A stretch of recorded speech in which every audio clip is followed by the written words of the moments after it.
In the middle of the Pacific Ocean lies a French collectivity made up of 5 archipelagos and over 100 individual islands. Among them, you'll find one smaller than the city of Las Vegas. But despite its size, Moorea is mighty in its imposing volcanic ridgelines and fascinating marine life.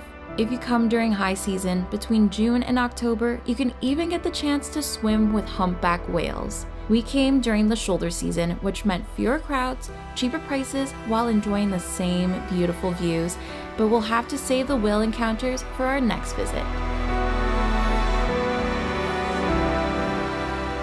It is a beautiful day here in Moorea. It is already past noon, which is much later than we like to start our days, but that's because we landed in Tahiti at 1:30 in the morning yesterday. Most of the flights coming from the east going through New Zealand end up landing in the middle of the night, and by the time you go through immigration, pick up your bags, it's like 3 in the morning, so we barely got any sleep at the airport. We pretty much pulled an all-nighter before hopping onto the ferry. This is also the best way to get to Moorea. Yes, you can fly from Tahiti, but by the time you check in, grab your bags and all of that, you're actually taking longer than the ferry. And the ferry is so much cheaper. We took a 10-minute taxi ride from the airport and a 30-minute ferry ride, which was super scenic as well. Once we got here, we decided let's just rest up, try to catch up on some sleep. We do have 8 full days here, which is way more than most people have. It's usually 3 to 5 days, which is amazing. That's enough for you to see the island. But for us, because we're here during the shoulder season and we don't know what the weather's going to pan out, we decided let's just try to really soak it in. So instead of showing you our entire day for 8 days, because that would be way too long, we kind of want to show you guys some of the major highlights that you can do here in Moorea, starting with that amazing water right there behind us. We heard that Moorea has some amazing snorkel spots as well, so we're going to hop into our car, make our way to one of the beaches, and check out some coral gardens.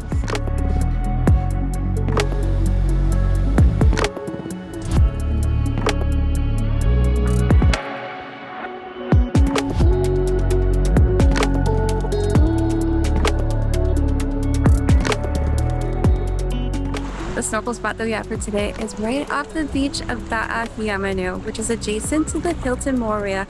We hear that the snorkeling is quite exquisite over there, so if you have the opportunity to stay at the Hilton, definitely check that out. But this beach is one of the most beautiful on the island, so just being here is reason enough to come and check it out. But we're here for the water, so we're gonna go grab our snorkel gear and get underneath that surface.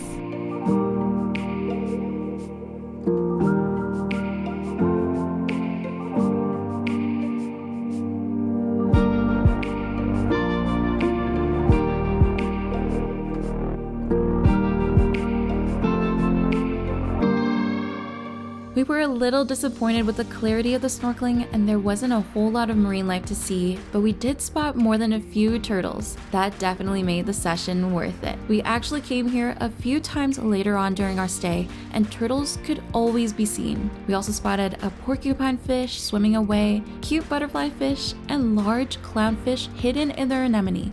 Heading over to our second snorkeling spot, and this one was just wow, the visibility and vibrancy were so much better.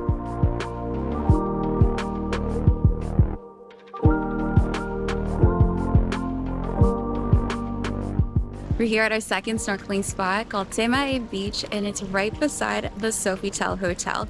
I'm seeing a theme here where the best snorkeling spots on the island are right beside luxury hotels, but the great thing is that they're also right off public beaches. And this one is such a gorgeous stretch of beach. It's so much longer than the other one, and the water is so blue, and it goes on for like miles, in my opinion. That's what it looks like. But we also hear that this is also a better spot for snorkeling. We're gonna go see if that's right or wrong.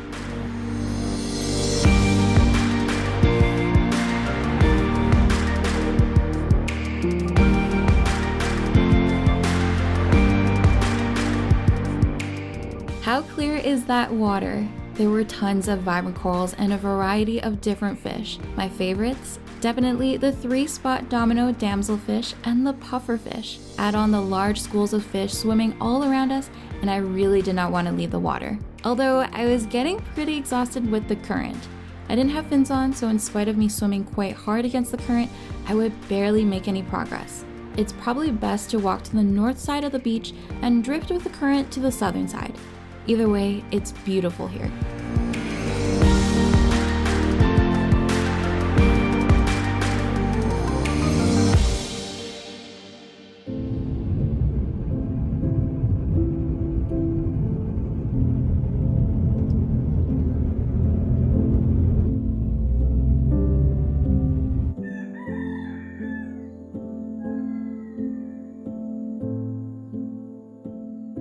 The sun is just starting to pop out, but right now we are enjoying sunrise at the Belvedere viewpoint, and we have the perfect unobstructed view of Mount Rutui, which is this ancient volcano. You can start to see some color in the sky. This is also the start of several hikes, and today we're hoping to do 2 of them. So we're gonna sit here, enjoy sunrise. There's Lauren taking a few photos, and then we're gonna hit up our first hike. Look at all these chickens. There are so many wild chickens in Moorea, which I did not realize. Tons of little hey-heys roaming around, and they're going absolutely nuts. I also didn't know that they could live in trees and fly. That is complete news to me.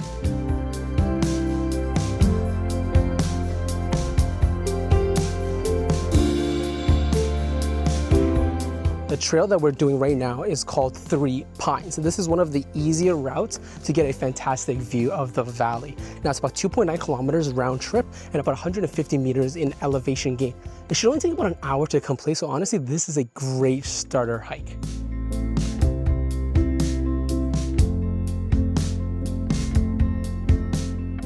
For an easy hike, the terrain is definitely not very even. There's a lot of up and down. There are some rock steps that do help you along the way, but a lot of tree roots that you have to avoid and a lot of fallen leaves in this area. Especially with the humidity and the rain, it just makes it really slippery, even when you're stepping on the rocks. And it's not super well marked. So even though the path is quite wide and it's hard to miss, there are some instances where we're like, oh, are we supposed to go this way or that way? At least it's a really short trek. So it's not going to take up too much time if you go in the wrong direction.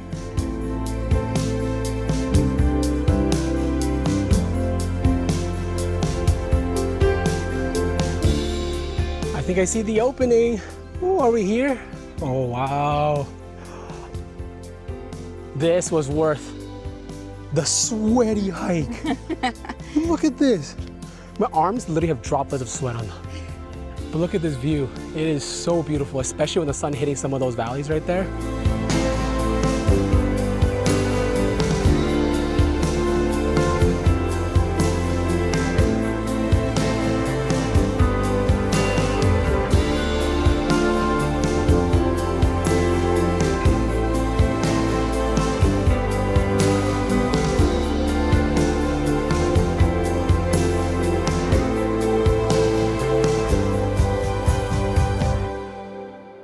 Okay, I just figured out why it's called 3 Pines Lookout, because there are actually 3 pine trees right at this point, 2 of which are holding up the swing that frames Mount Tohivea so beautifully. We are completely finished with 3 Pines. We made it back to the parking lot. So we turned left to head over to 3 Pines, and now we're turning right to head over to our second hike, which is called 3 Coconuts. Now this one is going to be a little bit more challenging. It's going to be 2 hours round trip, double the elevation and double the distance. So yeah, this should be interesting. It is getting hotter. It makes me wonder if we should have done this one first when the temperature was a little bit cooler. But either way, we're gonna enjoy it.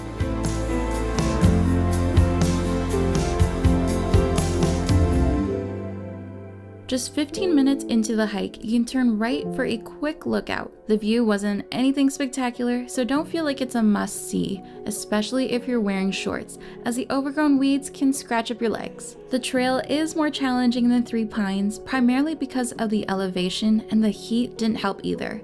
There are some wet sections with a small creek running through, but nothing serious. We did pass through a short but beautiful bamboo grove before the long and tiring climb up to the viewpoint, but once we reached it, it was obvious that the trek was 100% worth it. Oh, and Hey Hey made another appearance all the way up here.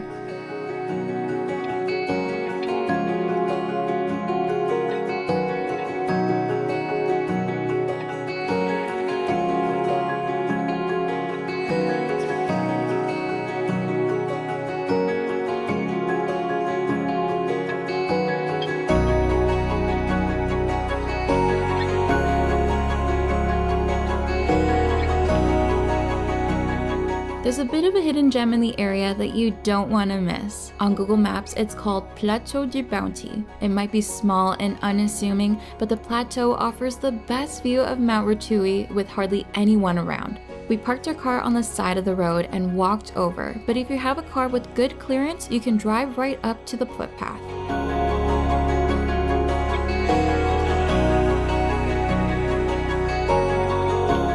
after those 2 hikes, it's safe to say that we are famished, and it's perfect because it's just in time for lunch.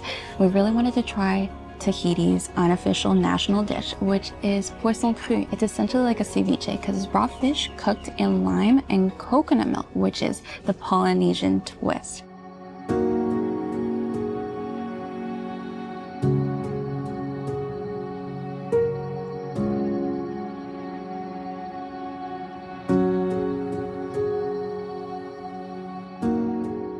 This morning is looking super sunny. It is gorgeous out there, which is perfect for us to be hitting up the water again. Now, we heard that there's a sandbar on the northwest side of the island where you can swim with reef sharks and stingrays, that they come up super close to you is what we heard. A lot of people will do this on a lagoon tour, but we also found out that you can do this self-guided, where you rent a boat or a kayak. So we're really hoping that we have no problem doing that. We're just gonna pack up a few things and head on out there, and hopefully we'll get to swim with the rays and sharks. We picked up our 2-person kayak at the Hotel Les Tipaniers, specifically at the Tip Nautica shop. It cost us 1,500 Polynesian francs for the hour and took us 15 minutes to kayak over to the sandbar. Don't worry, the shop will point out exactly where to go. Once we reached the sandbar and tied the kayak to one of the buoys, we jumped in and immediately saw rays and sharks swimming all around us.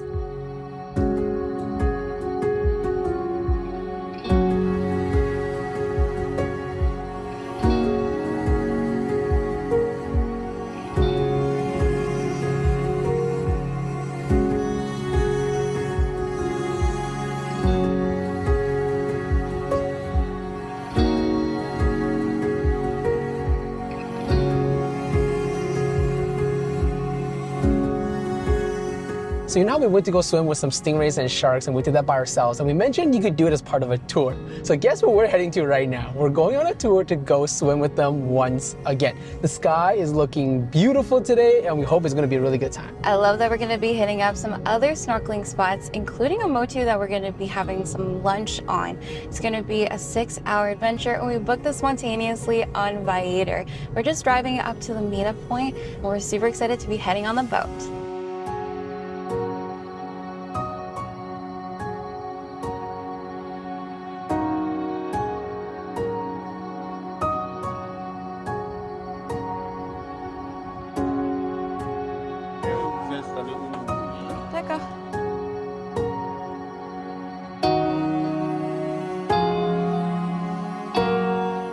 To start off a little adventure right now, we're heading through Cook's Bay. We're kind of just enjoying the views right now, trying to see some animals if we can. I think about 15 to 20 minutes cruising along here. The views are absolutely magnificent. We've been just cruising along the north side of the island, really taking in the views, seeing the reefs from the boat and the mountains. And now we're just reaching Okinoho Bay, and we're searching for dolphins. I think we're seeing some pods in the background.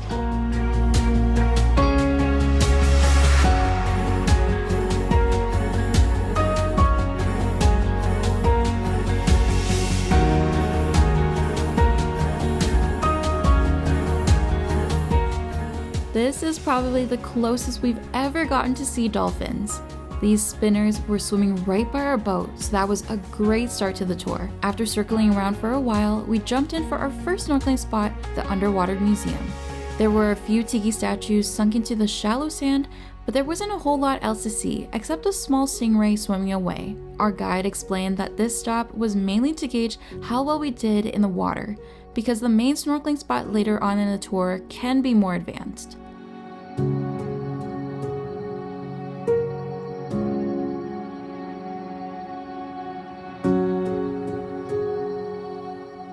Before we even jumped into the water, we were already seeing turtles coming up for air. That got us excited to see what other animals were hanging out under the surface. This snorkel spot is located right in a high current channel on the northwest of Moorea. It's considered a little more challenging because of how strong the current can be, but if you stick with your group and just drift, it'll be the best time. This area is famous for seeing turtles, of which we saw many, and if you're really lucky, you'll get to see a fever of eagle rays.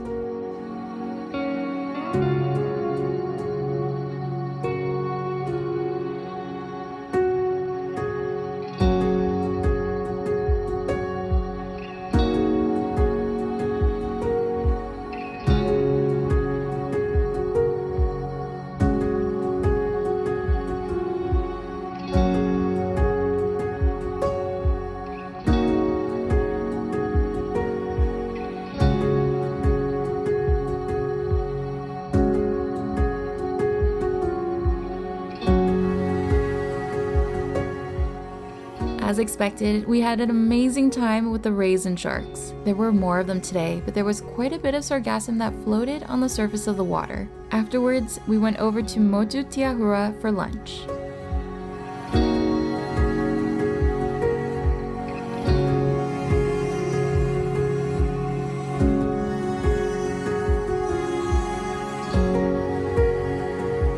After our 3 snorkel spots, we're here at our motu for lunch. We got some friendly stingrays and reef sharks that are coming right up to us as we have lunch right on the tables that are submerged in the water. We also got served some vanilla rum and juice. On an empty stomach, I'm definitely feeling it, but this is so great. I'm loving it. Cheers, babe. Wow. It feels so cool. It wants your food. Oh look, it literally wants your food. Oh, that's so crazy. It's coming to me. It thinks I have food. Oh, now they're backing up because they realize now we have nothing for them.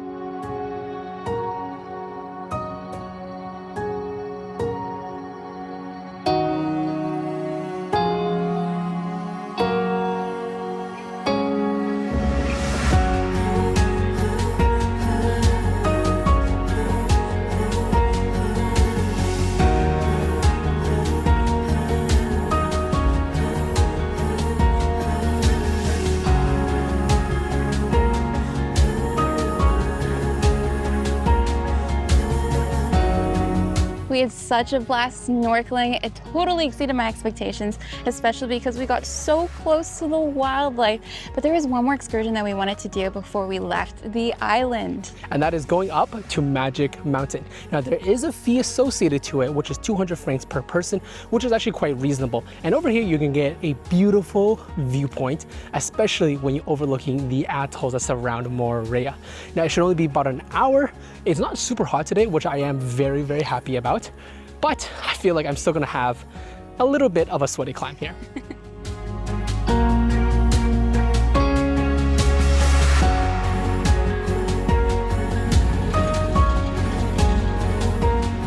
And I always see the ATVs passing us.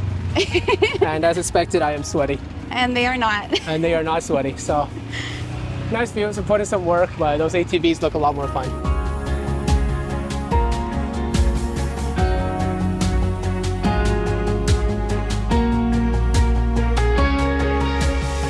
While the views may not have been as nice as 3 Pines or 3 Coconuts, and sure there's a parking fee associated with Magic Mountain, the walking path was straightforward and paved the entire way. It was still a stunning vista at the top, especially as we got to peer out to the water. But with this final stop comes the end to our journey in Moorea. This is still such an underrated island in our opinion, and we know we'll be back someday soon.